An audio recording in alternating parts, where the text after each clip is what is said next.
غور کر رہے ہیں، اور پانچواں ہمارا پوائنٹ تھا کہ ہماری جو ظاہری وضاقت، یہ لفظ تھا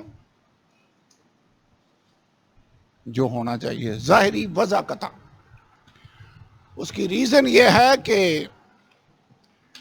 ہمارے کریکٹر کو، ہمارے کلام کو لوگ بعد میں سنیں گے، ہمارا جو ظاہری حلیہ ہے وہ ان کو سب سے پہلے نظر آئے گا۔ سو اگر وہ ریپلسو ہے، ریپلسو سے مراد کہ اس سے لوگ پیچھے ہٹیں گے یا نفرت کریں گے، تو پھر وہ آپ کے کلام پر بھی توجہ نہیں دیں گے۔ یہ پکی بات ہے۔ ہمیں سیمنری میں یہ سکھایا گیا کہ جب آپ لوگوں کے سامنے کھڑے ہوں تو آپ کی شرٹ کم از کم استری ہونی چاہیے، یہ نہ ہو کہ وہ سلوٹوں والی ہو اور لوگ کہیں گے کہ جیڑے پادری نے اپنے کپڑیاں کا نہیں پتا انہیں کلام کی سنانا ہے۔ تو میرا مطلب پھر لوگوں کی توجہ آپ کے کلام سے ہٹ کر آپ کی وہ سلوٹوں والی شرٹ پر رہے گی۔ تو یعنی اتنا اٹریکٹیو بھی نہیں کہ لوگ کلام کو چھوڑ کر باقی چیزوں کو دیکھتے رہیں، نیگیٹیولی اور پازیٹیولی دونوں طرح سے، جو کہ ہم چاہتے یہ ہیں کہ ہماری زندگیوں سے خداوند یسوع ریفلیکٹ ہو، وہ لوگوں کو نظر آئے، ہماری طرف لوگوں کی توجہ نہ ہو، خداوند یسوع کی طرف ہو۔ سو ہمارا جو ظاہری حلیہ ہے وہ بھی ٹھیک ہونا چاہیے۔ جہاں تک ڈریسنگ کی بات ہے، بالوں کی ہم نے بات کی، ایک پوائنٹ رہ گیا جس پر میں چاہتا ہوں کہ آپ کی رائے ضرور لوں۔ یہ جو بالوں کو کلر کرتے ہیں، اس کے بارے میں کیا خیال ہے؟ نہیں ہونا چاہیے، میں نے تو خیر نہیں کیا۔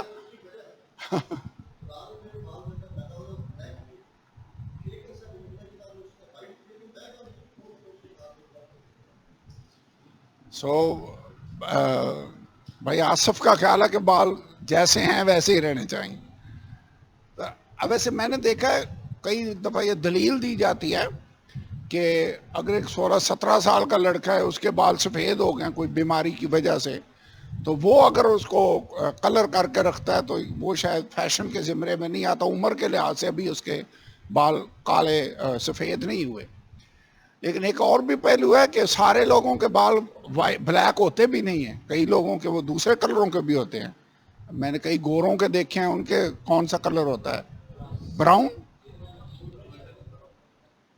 تو وٹ ایور، میرے خیال میں تو یہ ہے کہ بیسک کوسچن یہ پوچھنا چاہیے کہ میں نے یہ کرنا تو کیوں کرنا ہے؟ بال کالے کرنے ہیں تو کیوں کروں؟ وائے؟ تاکہ میں جوان نظر آ سکوں، یہ ریزن ہے۔ جوان نظر کیوں آؤں؟ وائے؟ میرے خیال میں جو خدا نے آپ کو بنا دیا ہے اسی پر مطمئن ہو جائے، اور یہ بھی بناؤ سنگار والے اس کیٹیگری میں ہی بات آئے گی۔ سو کلر ڈائی کرنا، اس کے بارے میں جیولری کا ذکر ہے یہاں پر، ornamental جیولری، کلرڈ کاسمیٹکس اور ہیئر ڈائی یہاں پر لکھا ہوا ہے۔ ایکسپینسو کلودنگ، یہ ہم آلریڈی غور کر چکے ہیں۔ مہنگی مہنگی گھڑیاں پہننا یا چینیں گلوں میں ڈال کر کسی بھی طرح سے دولت کی نمائش کرنا، یہ غلط ہوگا۔ یہ ہمیں خدا کے دیے ہوئے پیسے کو خدا کے کاموں کے لیے یوٹیلائز کرنا چاہیے، نہ کہ ایسے کاموں پر۔ آدمیوں کو بال کٹوانے چاہیے، خواتین کو بال نہیں کٹوانے چاہیے، لیکن جنہوں نے کاٹنے ہیں وہ کئی دلیلیں نکال لیتی ہیں۔ ایک بہن سے میں نے کہا یہ آپ نے بال کیوں کاٹے؟ اسے کہا جی میرے بال آگے سے دو بننا شروع ہو گئے تھے، اس لیے میں نے ان کو کاٹا نہیں، بس نیچے سے ان کو ٹرمنگ کا لفظ ہے وہ میں نے کی ہے۔ آئی ڈونٹ نو، لیکن بات یہ ہے کہ آدمی کو آدمی لگنا چاہیے، عورتوں کو عورتیں لگنا چاہیے۔ کئی عورتیں مرد بننے کی کوشش کرتی ہیں تو غلط ہے، اگر مرد عورتیں بننے کی کوشش کرتے ہیں تو بھی غلط ہے۔ تو ایک ہماری سیمنری میں لڑکا آ گیا، وہ کپڑے بھی سرخ رنگ کے پہنتا تھا، شلوار قمیض، اور لپسٹک اس نے لگا کے رکھنی ہے۔ ہمیں شک ہو رہا تھا کہ یہ پتہ نہیں شے کیا ہے، یہ بندہ ہے بھی یا نہیں ہے۔ تو میرا مطلب یہ ہے کہ آخر پھر وہ سیمنری سے چھٹی اس کی کروا دی، نکل گیا، نکل ہی جانا تھا، اور اس نے کیا بننا تھا۔ تو ایسوں کو تو ہمیں سیمنری میں لینا ہی نہیں چاہیے، یہ ہماری اس وقت میں انتظامیہ تو نہیں تھا، لیکن جو اس وقت کی انتظامیہ تھی ان کی غلطی ہے، ان کو اسے رکھنا نہیں چاہیے تھا۔ تو پوائنٹ جو میں کہنا چاہتا ہوں وہ یہ ہے کہ جو مین ہیں وہ فیمنسٹ نہ بنے، اور جو فیمیلز ہیں وہ آدمی بننے کی کوشش نہ کریں۔ اوکے، چند سوالات ہیں کہ میں یہ کر رہا ہوں تو کیوں کر رہا ہوں اگر کسی بات کی سمجھ نہیں آ رہی۔ نمبر 2، کیا یہ ایسا کرنے سے میں خدا کا صحیح مختار ثابت ہو رہا ہوں، یعنی پیسے کا میں صحیح یوز کر رہا ہوں اگر میں بہت زیادہ اس بات پہ ایکسپینس کر رہا ہوں؟ تو اگر میری جگہ خداوند یسوع ہو تو کیا وہ یہ کام کرے گا یا نہیں کرے گا؟ یہ اچھے سوال ہے۔ اگر کسی بات کی سمجھ نہ آ رہی ہو کہ یہ میں کروں یا نہ کروں، تو یہ چند گائیڈ لائنز ہیں جو ہمیں گائیڈ کر سکتے ہیں۔ اوکے، نمبر 6 آگے بڑھتے ہیں۔ یہ تو تھا ظاہری وجہ کا تھا، اب نمبر 6 ہے بدن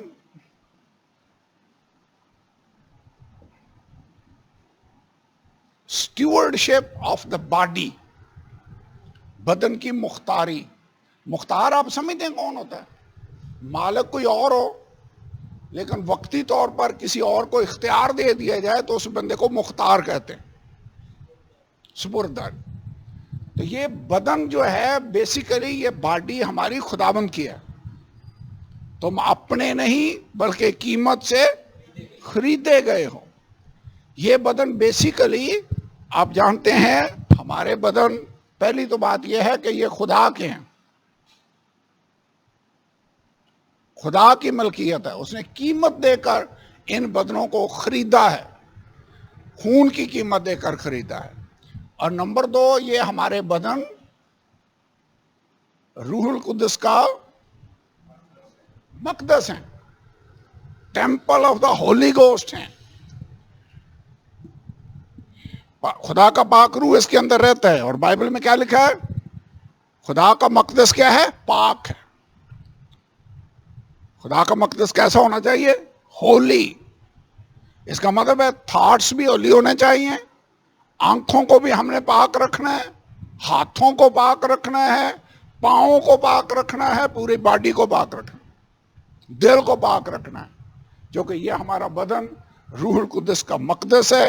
اور یہ یاد رکھیں کہ جو خدا کے مقدس کو برباد کرے گا خدا اس کو برباد کرے گا۔ تو پاکیزگی تو پھر لازمی ہے، پاک ہونا ضروری ہے، کیونکہ ہم سیپریٹ کیے گئے ہیں۔ پاکیزگی کی ڈیفینیشن کیا تھی؟ علیحدہ کیے جانا، سیپریٹڈ فرام اور dedicated to, separated from the world, separated from sin, اور خدا کے لیے مخصوص ہو جانا۔ جب یہ ہمارے بدن پاک روح کا مقدس ہیں تو پھر میں ان ہاتھوں سے کیسے کام کروں گا جو صحیح والا کام ہو؟ چوری کر سکتا ہوں، ہاتھ تو میرے پاک ہیں، چوری کے لیے تو نہیں ان کو یوز کیا جا سکتا۔ اس ہیکل کے اندر نشہ آور چیزیں، شراب، بیئر یا وہ کوئی اور چیز ڈالی جا سکتی ہے؟ نہیں کر سکتے۔ کیوں؟ بیسک جو پرنسپل ہے وہ یہ ہے کہ بدن ہمارا خدا کا ہے، ہم اس کے مختار ہیں، اور ہم اس میں کوئی ایسا کام نہیں کریں گے جس سے باڈی ڈیفائل ہو، باڈی ناپاک ہو۔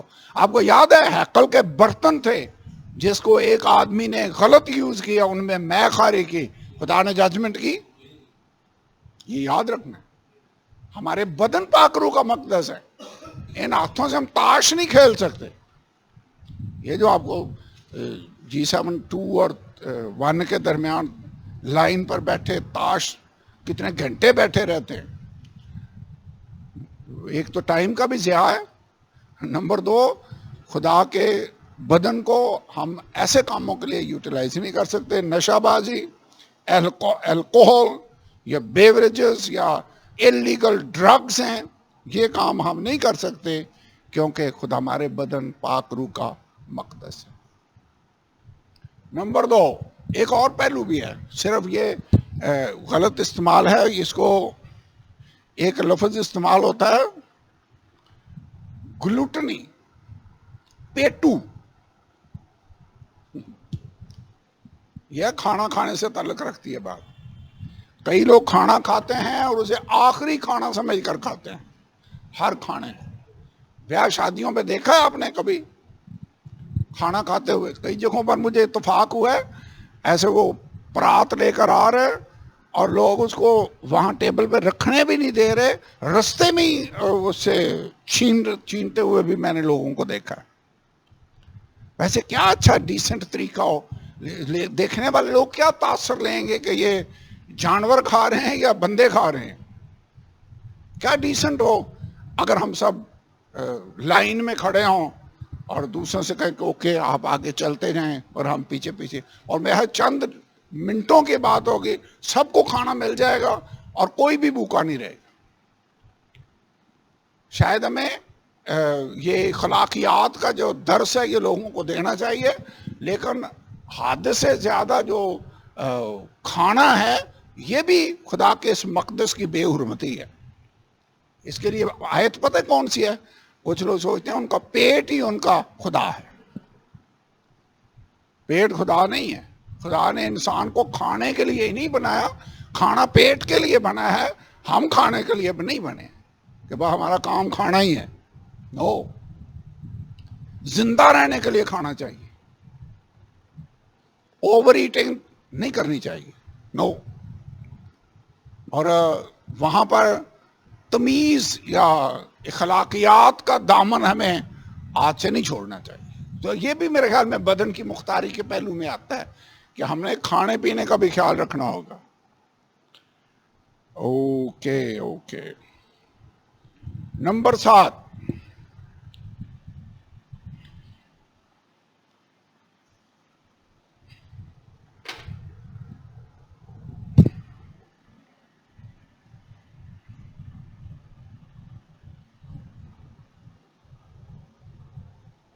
جب پاکیزگی کی بات ہوتی ہے تو ہمیں جو شادی ہے، میرج ہے، اس کے تقدس کو بھی برقرار رکھنا سیکھنا ہوگا۔ میاں بیوی کا رشتہ خدا نے شروع کیا، اس کا ایک تقدس ہے۔ پہلا کرنتھیوں 6 باب 9 اور 10 آیت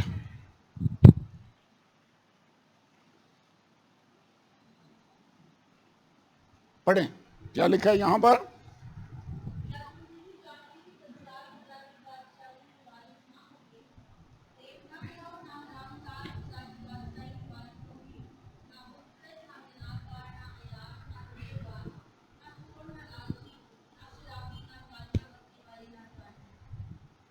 اور بعض تم میں ایسے ہی تھے بھی، مگر تم خداوند یسوع کے نام سے اور ہمارے خدا کے روح سے دھل گئے، پاک ہوئے۔ پہلے ہم ایسے تھے۔ اب یاد رکھنا ہے، خدا حرام کاروں، بدکاروں کا ذکر یہاں پر کرتا ہے، زناکاری کا ذکر یہاں پر کرتا ہے۔ یہ پتہ کب ہوتے ہیں؟ جب آپ شادی کے تقدس کو برقرار نہیں رکھتے، اپنی بیوی یا اپنے شوہر سے بے وفائی کریں گے تو پھر حرام کاری یا زناکاری والا سلسلہ جو ہے وہ شروع ہوتا ہے۔ کلسیوں 3 باب اور 5 آیت۔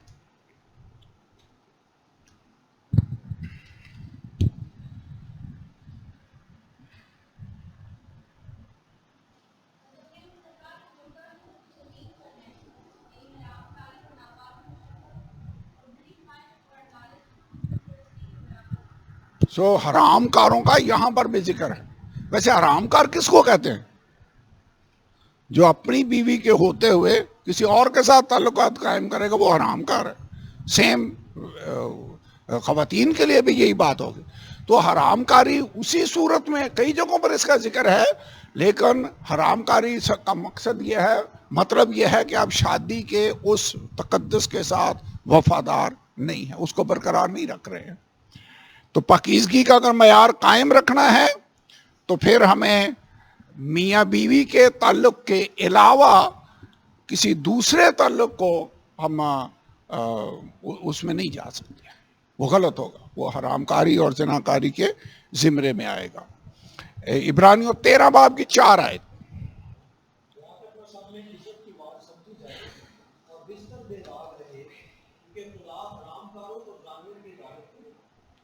اوکے، یہ بے حد ضروری ہے، بے حد ضروری ہے۔ اس لیے ہمیں اپنے خیالات کو بھی پاک رکھنا ہوگا، ہمیں اپنے ظاہری طور پر بھی پاک رہنا ہے اور عملی طور پر بھی۔ حرام کاری سے بھاگو، کیونکہ خدا بائبل کے اندر لکھا ہے حرام کاری سے بھاگو، یہ بڑی زبردست آیت ہے۔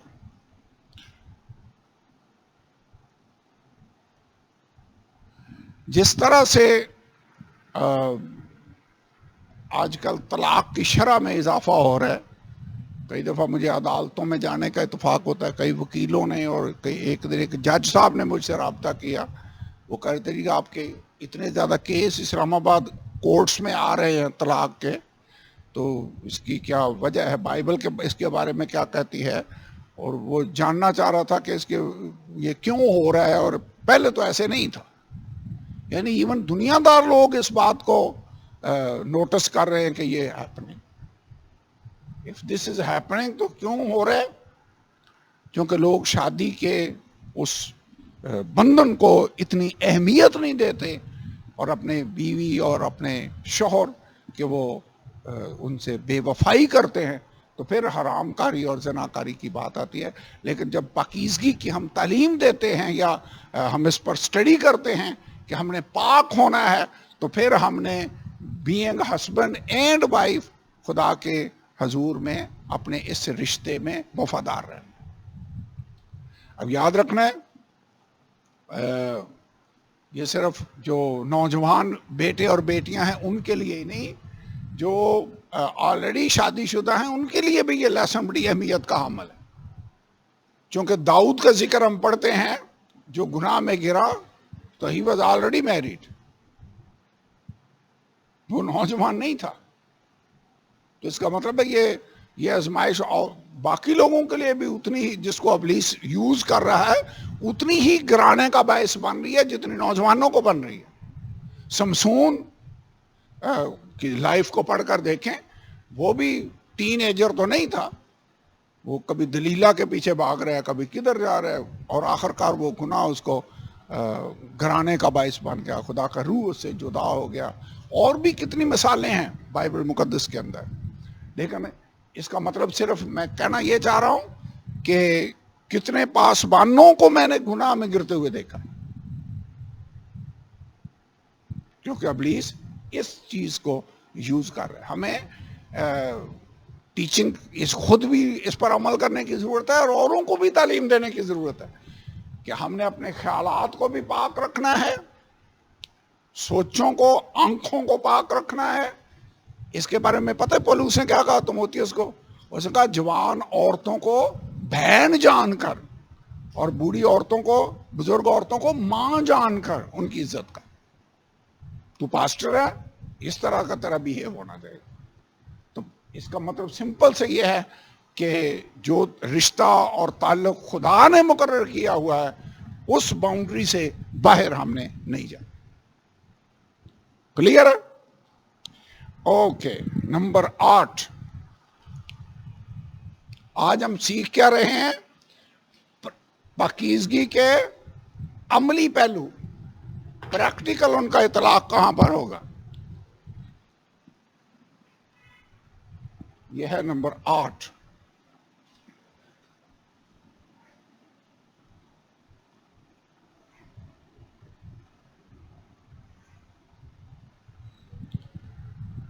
آپ ہیومن لائف کی سینکٹٹی کو برقرار رکھیں گے، ہیومن لائف کی قدر کریں گے۔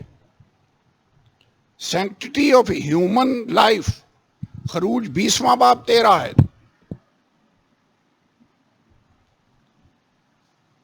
کیا لکھا ہے؟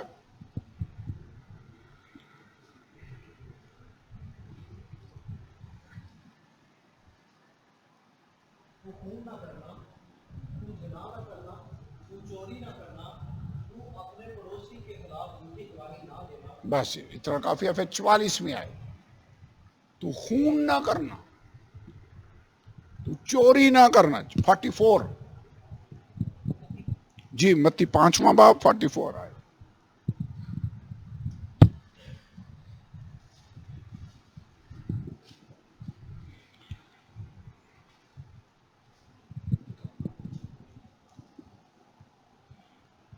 لیکن میں تم سے یہ کہتا ہوں کہ اپنے دشمنوں سے محبت رکھو اور اپنے ستانے والوں کے لیے دعا کرو، تاکہ تم اپنے باپ کے جو آسمان پر ہے بیٹے ٹھہرو. سو ہم نے بنی نو انسان سے محبت رکھنی ہے، انسانی زندگی کی ہم نے قدر کرنی ہے. اگر ہم انسانی لائف کے تقدس کو سمجھتے ہیں تو پھر ہم کسی کا قتل نہیں کریں گے. یہ جو حکم ہے نا تو خون نہ کرنا، یہ ہم نہیں کریں گے. ایون ہم وائلنس بھی نہیں کریں گے. جو ظلم و ستم ہے اور کسی پر کسی کو مارنا اور پیٹنا اور زخمی کرنا، جو وائلنس جس کو کہتے ہیں، کیا کہیں گے، جبر و تشدد، وہ بھی نہیں آپ کریں گے. پھر خودکشی بھی نہیں آپ کر سکتے. خودکشی بائبل کے اگینسٹ ہے. وجہ جب لکھا نا خون نہ کرنا، تو اس میں اپنے آپ کا خون ہی وہ کرتے ہیں. خودکشی اس لحاظ سے غلط ہے. آپ اپنی لائف کی قدر کریں گے، لائف کو ختم نہیں کریں گے. تو سینکٹیٹی آف ہیومن لائف میں آ جائے گا. وہ وائلنس نہیں ہم کسی طرح کا بھی کریں گے، جبر و تشدد یا ظلم و ستم جس کو کہتے ہیں. تو بائبل میں کیا لکھا ہوا ہے کہ جو خادم کا عہدہ چاہتا ہے، وہ اچھے کام کی خواہش کرتا ہے، وہ مار پیٹ کرنے والا نہ ہو، وائلنس نہ کرتا. ڈنڈا لیا ہوا ہے اور اب دوسرے کو مار رہے. ایک دن میں ایک ویڈیو دیکھ رہا تھا جس میں ایک ٹیچر بچے کو اتنا بڑا ڈنڈا لے کر مار رہا تھا. مجھے خطرہ تھا کہ یہ کہیں بچہ ماری نہ جائے. یہ تو ظلم ہے. تو یعنی انسانی زندگی کی آپ نے قدر کرنی ہے. اس کا مطلب ہے آپ ظلم و ستم، مار دھاڑ، یہ والے کام نہیں کر سکتے. جان بوجھ کر کسی کو آپ نہیں ماریں گے، جس کو کیا کہتے ہیں ارادتاً قتل.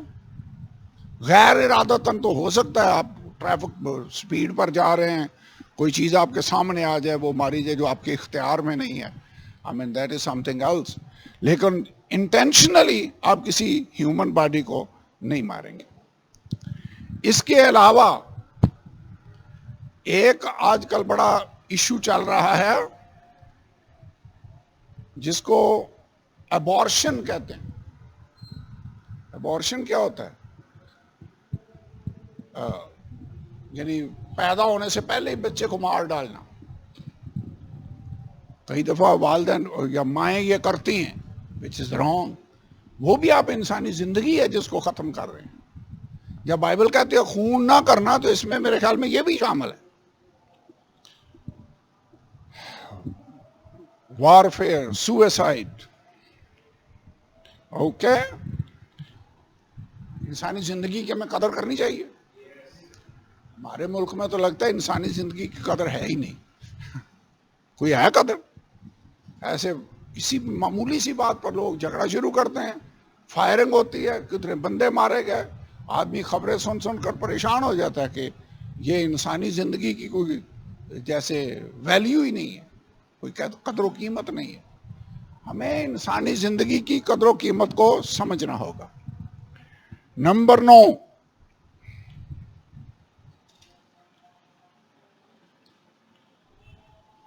یہ جو باتیں جن پر ہم غور کر رہے ہیں یہ پریکٹیکل نوعیت کی باتیں ہیں. آپ کو بعد میں جب آپ زندگی کے فیلڈ میں جائیں گے تو پھر سمجھ آئے گی کہ ان باتوں کی کتنی اہمیت ہے. دیانتداری اور وقار، انٹیگریٹی جس کو کہتے ہیں، آنیسٹی اینڈ انٹیگریٹی، مرکز 10 باب کی 19 میں آئے.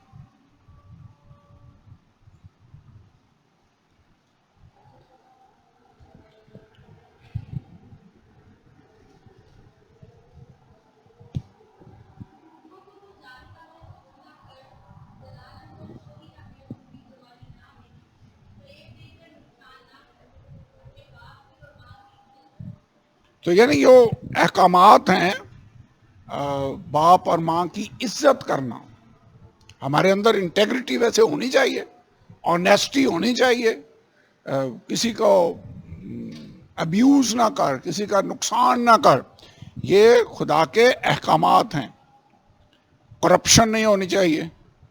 آج کل آپ کرپشن کے بڑے قصے سنتے ہیں۔ میرے خیال میں مسیح ہوتے ہوئے ہمیں پاک رہنا ہے اور آنیسٹی، دیانتداری کو برقرار رکھنا ہے۔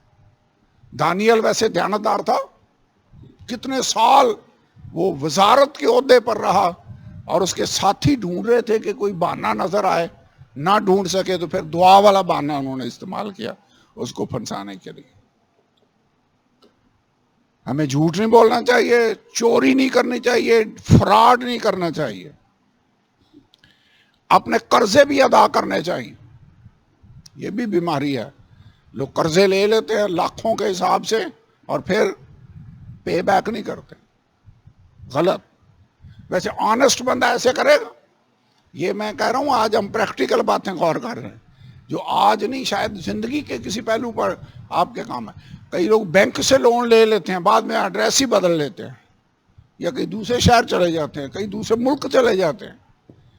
کئی لوگ اپنے جاننے والوں سے قرضہ لے لیتے ہیں اور بعد میں بھول ہی جاتے ہیں کہ قرضہ بھی لیا تھا، اور وہ کبھی مانگے تو پھر اس سے ناراض ہو جاتے ہیں۔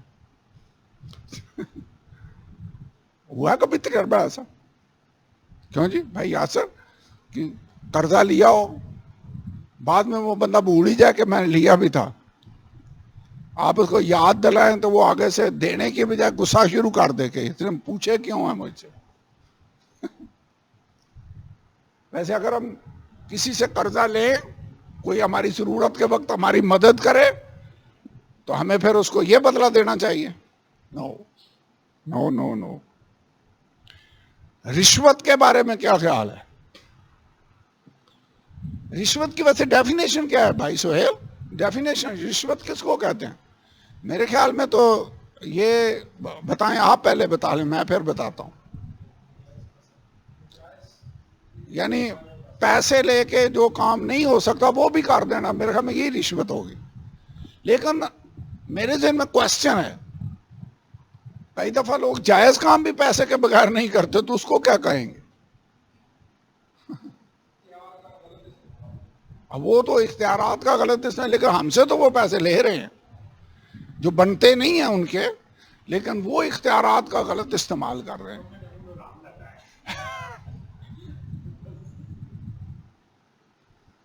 مثلا کئی دفعہ ہمارے کئی مشنریز آئے اور وہ ویزا، وہ پولیس اسٹیشن جا رہے ہیں اور ویزا سٹیمپ کرنا ہے، اگر بیچ میں انہوں نے 5,000 روپیہ نہیں رکھا تو وہ ویزا سٹیمپ نہیں کرتے تھے۔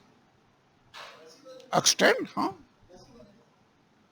نہیں ادھر یہ ہوتا تھا کہ 6 مہینے بعد، سال بعد وہ رینیو کرنا ہوتا تھا، اور وہ جہاں پہ بھی ہوتا تھا، where ever the office was.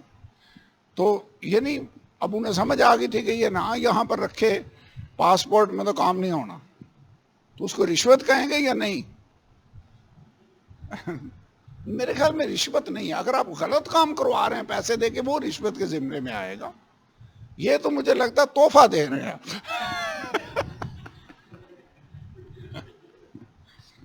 یا بھائی یاسر کا مجھے جملہ صحیح لگا کہ رشوت ان کے منہ کو لگی ہے، اس میں ہمارا قصور نہیں ہے۔ مجبوراً تحفہ، لیکن یہ تحفہ مجبوری میں دیا جا رہا ہے۔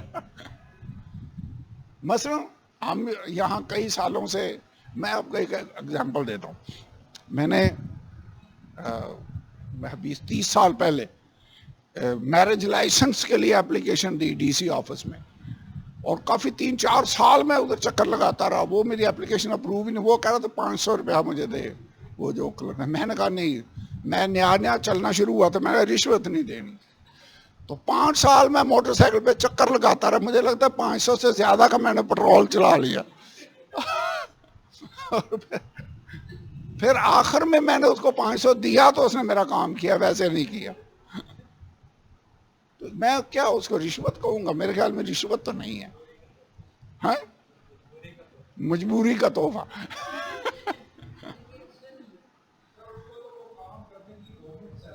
سیلری دے رہی ہے بالکل.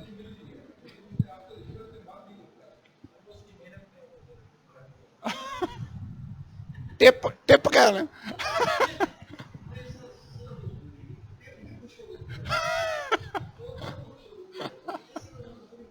Service charges.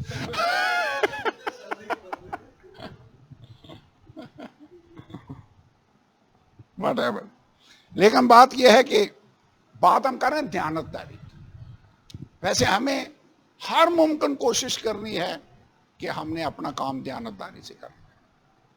آپ کے پاس کوئی آئے تو آپ پیسے لے کر یہ نہ کریں کہ پیسے نہ ہو تو کام ہی نہ ہو. نو, ہماری ریپوٹیشن یہ ہونی چاہیے کہ ہم اس کا کام اگر جائز بنتا ہے تو ہر صورت میں اس کا کام کریں. ٹھیک ہے, اگر ہم کروانے والوں کی سائڈ پر ہیں تو پھر شاید پیسے دیے بغیر نہ ہو, لیکن ہمیں جو ہم کر سکتے ہیں وہ چیٹنگ ہمیں کرنی چاہیے. چیٹنگ بھی نہیں کرنی. چیٹنگ سے کیا وہ لیں گے؟ چوری, دھوکہ صحیح, دھوکہ بھی نہیں ہم نے دینا. دھوکہ, رشوت, فراڈ, واٹ ایور جو بھی آپ اس کو کہہ لیں, مسیح کے بندے ہوتے ہوئے ہم یہ کام نہیں کریں. کلیئر ہے؟ آگے چلتے ہیں. Let us go ahead. Number 10.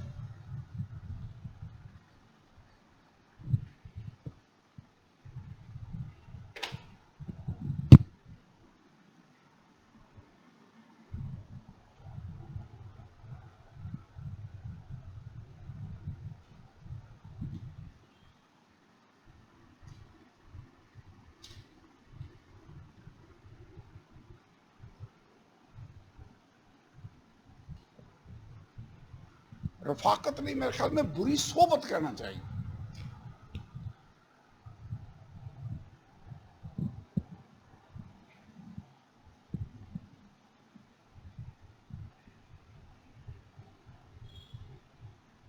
Bible میں کیا لکھا ہوا ہے؟ بری صحبتیں اچھی عادتوں کو بگاڑ دیتی. حوالے میرے خیال میں سمپلی لکھ لیں, گھر جا کر آپ ان کو پڑھ لیں. متی 18واں باب 15 سے 18 تک.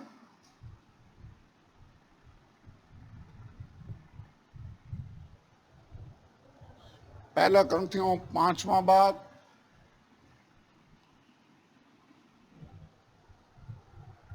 9 سے 6.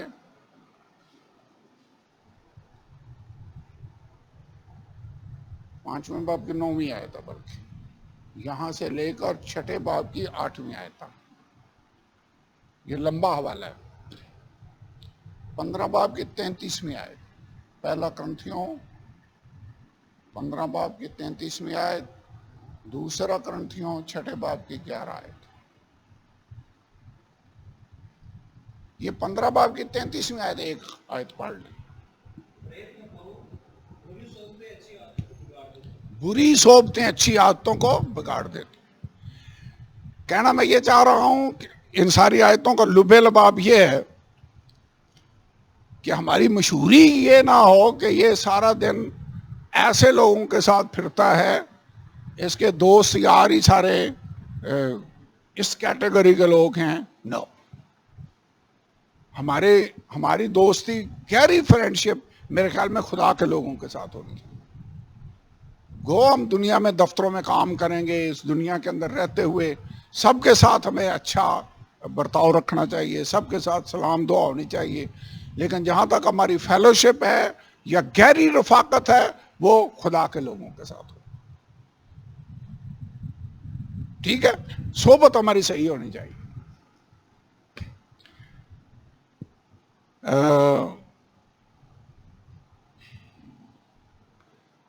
ہمیں ایک یہاں پہ ایک اور پوائنٹ بھی لکھا ہوا ہے کہ اگر ہمیں کوئی اختلافات ہو جائیں تو ہمیں اپنے جھگڑے آپس میں بیٹھ کر طے کر لینے چاہیے, نہ کہ عدالتوں کا رخ کرنا چاہیے. یہ بھی پہلو, برے لوگوں کی صحبتوں میں ہمیں اوائڈ کرنا ہے جتنا بھی ہو سکتا. اور آخری بات نمبر 11,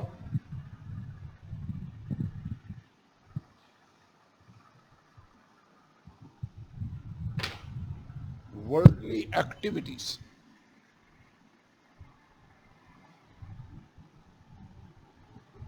دنیاوی سرگرمیاں. ہاں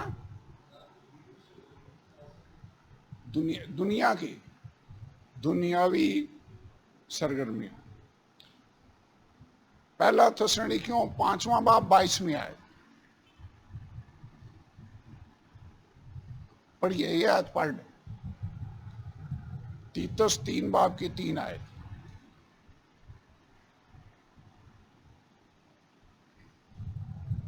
ہر قسم کی بدی سے بچے رہو. اوکے تیتس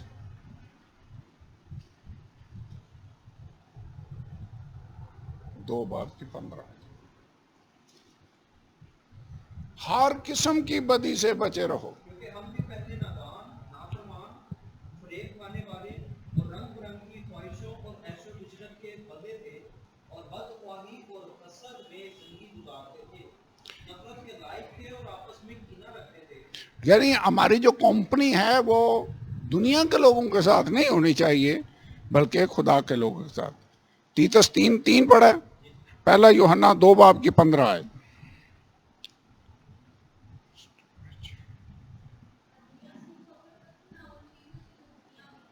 بس اتنا کافی ہے. دنیا کی جو ایکٹیویٹیز ہیں اس سے ہمیں اوائڈ کرنا ہوگا. مثال کے طور پر دنیا کے جو فنکشنز ہیں، ناچ رنگ کے فنکشنز، کئی سنگنگ کی محفلیں ہوتی ہیں، ہمیں ان سے اوائڈ کرنا ہوگا.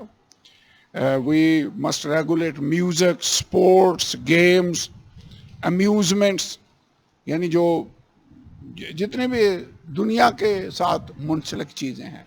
جو ناچ رنگ ہے، جیسے ڈانس پارٹیاں ہیں، کئی دفعہ لوگ پارٹیاں رکھتے ہیں، اس میں پھر ناچ رنگ شروع ہو جاتا ہے، ہمیں ان کو اوائڈ کرنا ہوگا. یعنی ہم جو دنیا کی سرگرمیاں ہیں ہمیں ان سے بھی اپنے آپ کو علیحدہ کرنا. اور یہ آیت یاد رکھنی ہے کہ ایک جو پہلوان ہے وہ بہت سی باتوں کا پرہیز کرتا ہے تاکہ الٹیمیٹلی اس تاج کو حاصل کر سکے.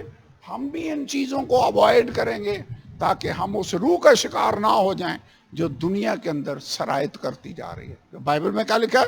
نہ دنیا سے محبت رکھو، نہ ان چیزوں سے جو دنیا میں ہیں. دنیا کے لوگوں سے ہم محبت رکھیں گے لیکن ان کے کاموں سے نہیں، ان کی ایکٹیویٹیز سے نہیں رکھیں گے. سو یہ دعا کریں. اور آج کے ان لیسنز کا حاصل کلام یہ ہے کہ ہم نے پاک ہونا ہے، پاک بننا ہے اور پاک رہنا ہے. پاک ہمیں خدا کرتا ہے. خدا جس چیز کو ٹچ کرتا ہے وہ پاک ہو جاتی ہے. ہم روح کا مقدس ہیں تو خدا کا روح جب آئے گا ہمارے اندر تو ہم پاک ہو گئے. لیکن ہم نے اس پاکیزگی کو مینٹین رکھنا ہے، پاکیزگی کو برقرار رکھنا ہے. تو پاکیزگی ایک عمل ہے، کنٹینوس عمل ہے. ہم دنیا سے الگ نظر آئیں گے، خدا کے ساتھ ڈیڈیکیٹڈ رہیں گے، دنیا سے علیحدہ رہیں گے.